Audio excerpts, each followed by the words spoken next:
provações e tribulações.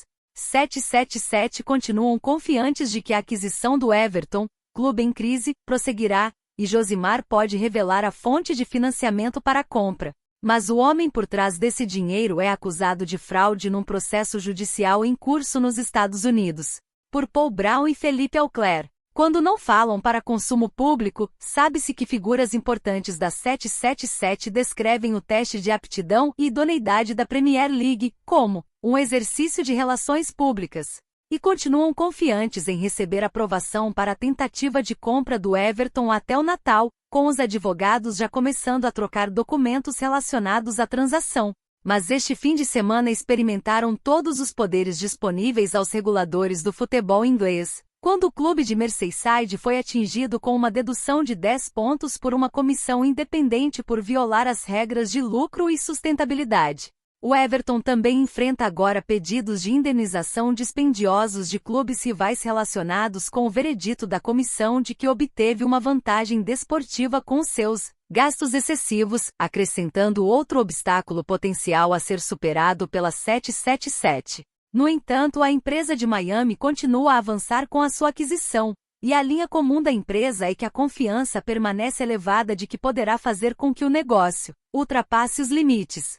Como pode ser isso quando a 777 Partners não foi capaz de fornecer as contas auditadas, solicitadas pela Autoridade de Conduta Financeira, atrasou a folha de pagamento dos seus funcionários, foi forçado a renegociar em vez de pagar dívidas em 2 dos seus clubes, Genova e Hertha Berlim, e acaba de ser atingido por um rebaixamento de classificação de crédito em seu braço de resseguros com sede nas Bermudas que agora está alienando a maioria de suas participações afiliadas.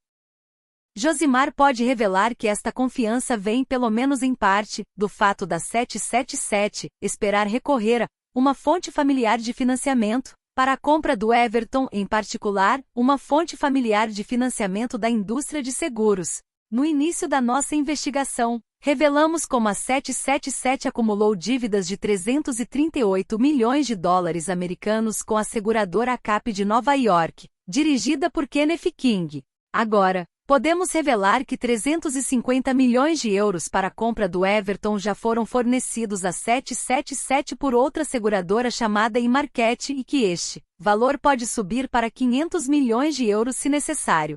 Constituída sob as leis do estado de Nebraska em 2015, Imarket é uma resseguradora de determinados contratos de anuidade fixa e fundos de depósito. E de acordo com sua declaração anual de 2019, abaixo, seu controlador final é Kenneth King. Um porta-voz da 777 recusou-se a negar que Imarket estivesse fornecendo financiamento para o acordo com o Everton quando Josimar foi abordado para comentar. Josimar também entrou em contato com o próprio Sr. King várias vezes nas últimas semanas, por meio de vários meios, para perguntar por que suas empresas continuam a investir na 777 quando eles já devem a ele quantias tão grandes. Todas as perguntas, inclusive ao seu advogado, até agora foram recebidas com silêncio. O seu apoio, no entanto, continua a ser absolutamente crucial para a empresa, porque Josimar foi informado por fontes internas que a 777 tem lutado para levantar capital externo há algum tempo.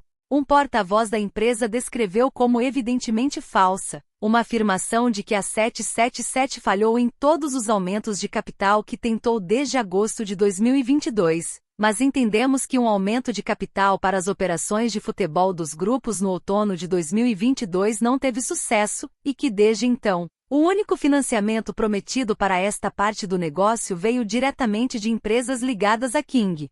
Josimar também foi informado de que a 777 considera a compra do Everton como a chave para o seu futuro, porque possuir um time da Premier League aumentaria o valor total do seu portfólio de futebol, tornaria mais fácil atrair investimentos externos e lhe daria acesso aos recursos do clube.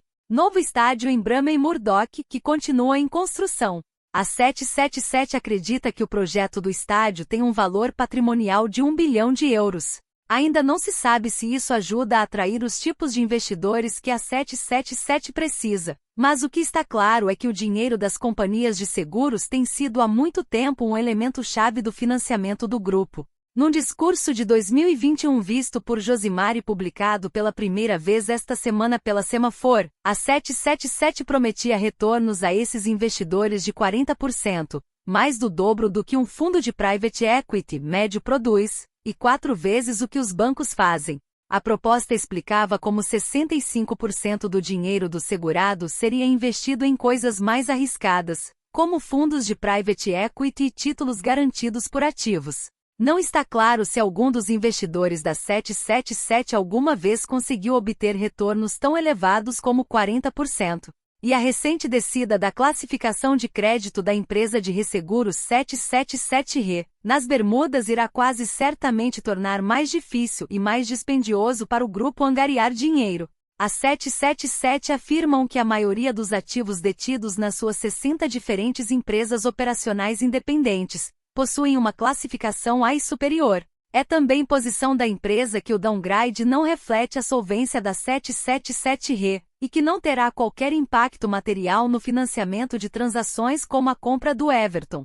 Mas ao anunciar a sua descida, a agência de classificação Embest sinalizou o fato de o balanço da 777 ser fraco e que as suas preocupações são agravadas pela incerteza relativamente à situação financeira da 777 Partners, uma vez que não forneceu demonstrações financeiras auditadas para os últimos 2 anos. A Embest também anunciou que a empresa foi colocada sob revisão com implicações negativas enquanto se aguarda a conclusão dos seus planos para melhorar materialmente a capitalização ajustada ao risco, alienando a maioria das suas participações afiliadas. Em termos gerais, a empresa está envolvida na venda imediata de ativos. Nada disso, porém, desanimou King. Na verdade, o próprio King parece ter aprovado a estratégia de negócios da 777 quando participou de uma reunião do comitê diretor para discuti-la em junho deste ano. Nessa reunião foi discutida a venda de 2 empresas do portfólio, Insuren e Sutton National. Também foi feita uma apresentação mostrando como a 777 esperava economizar um total de $446 milhões durante o primeiro trimestre de 2024, reduzindo o número de funcionários, vendendo ativos e desinvestindo em empresas do portfólio. A essa altura, a 777 já tinha reduzido a sua força de trabalho em 4%, com novos cortes por vir, os quais se esperava que levassem a uma redução de 24% nas despesas salariais. O senhor deputado King não levantou objeções a este plano. Mas Josimar pode revelar que a Embest colocou na semana passada as classificações de crédito dos membros do Sutton National Group sob revisão com implicações negativas. Explicou que há pressão significativa sobre as classificações impulsionadas pela 777 Partners, que não forneceram à Embest demonstrações financeiras auditadas nos últimos 2 anos, e que estas classificações permanecerão sob revisão até uma reestruturação da Sutton National projetada para remover a afiliação direta do grupo com a 777 completa. Josimar também pode revelar que King tem alguns problemas para enfrentar quando se trata do setor de seguros.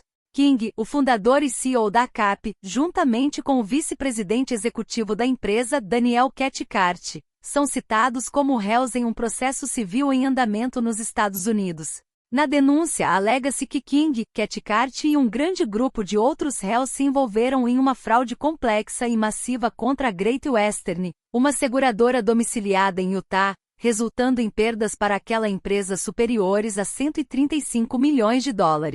A Great Western alega que durante esta fraude, os réus mantiveram inúmeras interconexões entre si, sem o conhecimento da empresa, o que permitiu aos réus saquearem os ativos da Great Western e praticarem autonegociação.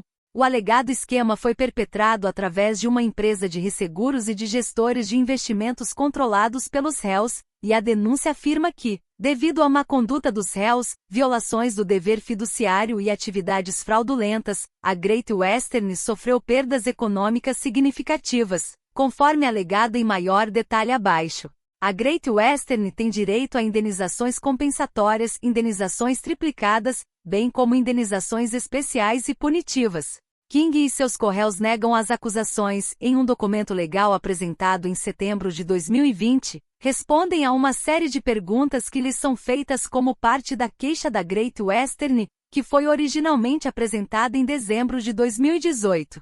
Este documento contém uma resposta padronizada dada pelo grupo mais de 150 vezes que diz o seguinte: na medida em que uma resposta é necessária, os réus não têm conhecimento ou informação suficiente para formar uma crença quanto à veracidade das alegações. O caso continua em andamento. Assim como um caso não relacionado movido contra Vander e seu sócio-gerente da 777, Steven Pasco, em Delaware. No início deste mês, a 777 perdeu uma licitação para que o caso, que alegava que a empresa enganou os vendedores de uma empresa de leasing de aviação que adquiriu, fosse arquivado. O vice-chanceler Morgan T. Zur rejeitou as alegações de fraude feitas contra a dupla por falta de detalhes. Mas o processo avançará sobre alegações de quebra de contrato e dever fiduciário, com Zur afirmando em seu parecer de 40 páginas que Pasco e Vander não apresentaram nenhum argumento convincente para rejeitar a alegação de enriquecimento sem causa contra eles. Uma violação do dever fiduciário ocorre quando alguém que tem a responsabilidade de agir no interesse de outra pessoa não o faz, e as sanções podem ser severas. Ambos os homens negam qualquer irregularidade. Mas tudo isso levantará preocupações entre os torcedores do Everton sobre se a 777 Partners são proprietários adequados para seu clube. Os fãs dos Toffees merecem tempos melhores. Eles não merecem que seu clube se desfaça. Estes são tempos incertos na metade azul de Merseyside, e continuarão incertos até que os reguladores do futebol tomem uma decisão sobre se a 777 estão aptos e adequados. Na sexta-feira, 17 de novembro, uma comissão independente impôs ao Everton uma punição draconiana por irregularidades. Mas a decisão final sobre a aquisição é uma decisão que terá um impacto ainda maior no futuro do clube do que uma penalidade de 10 pontos.